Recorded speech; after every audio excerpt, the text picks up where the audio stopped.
Rise of the TMNT um, is is finally got its movie out on Netflix, and I watched it last night. It was fantastic. Um, let's be so. I'm a big Turtles guy, and Rise of the TMNT was a show that, like a lot of people, I was kind of like, "What?" when they announced it, because the 2012 edition of this show was literally the definitive version of this show, pretty much for a lot of people. Um, it was the goofiness of the movies, the live action ones from the 90s and the 80s cartoon, with the grittiness of the comics and all that put together. It's it was it was different. It was unique. It had so many references to the older properties, old, great characters, had an amazing ongoing story that by the end I think stretched its bounds ridiculously too far. Like, why were they going into space?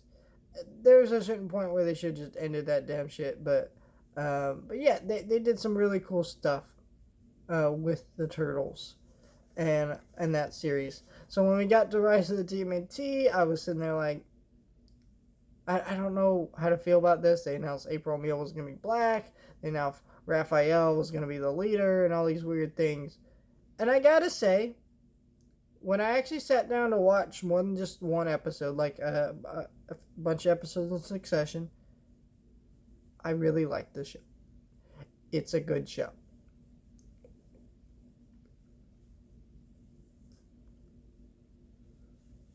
Now, not perfect, it was a good show. And Rise of the TMNT actually grew to be one of my favorite Turtle iterations.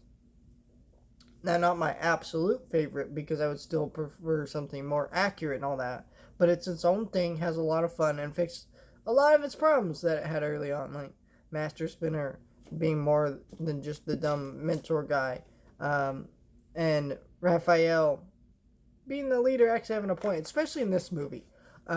You see, like in this movie, it shows the character of Leo. Leo is a very irresponsible character. Now he's not like irresponsible in the way that Raph was, where he's very angry all the time. No, he's kind of just a goofy guy who just doesn't really pay attention long enough. Kind of like Michelangelo, but even less serious.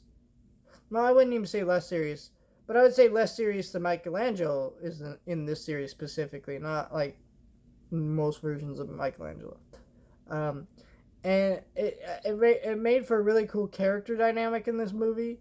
I would say the animation was definitely up for this movie. It looks absolutely beautiful, as the show does. The show is kind of stilted when it's not in action scenes, but then when it is in action scenes or making goofy expressions, this show looks amazing. And so that also was true in this movie. Uh, yeah, it was just a really fun Turtles movie. It was exciting to see the Krang, because the thing about the TMNT show is they redesigned so many characters and villains, and then they gave us completely new and original ones, which I don't mind, but it's nice to see an older Turtles villain back in the show, but completely different. They got and it's got World Ending Stakes, and it puts all of our brothers in this awesome dynamic that is really cool to see. It was an awesome movie, honestly. I love this movie, and I might have to go watch it again after I'm done watching a bunch of the shit that's come out this week. I still gotta watch that Sandman series on Netflix coming out, Prey, and a couple other things. But I really enjoyed this movie. It was really good, and I think everyone should go check this out.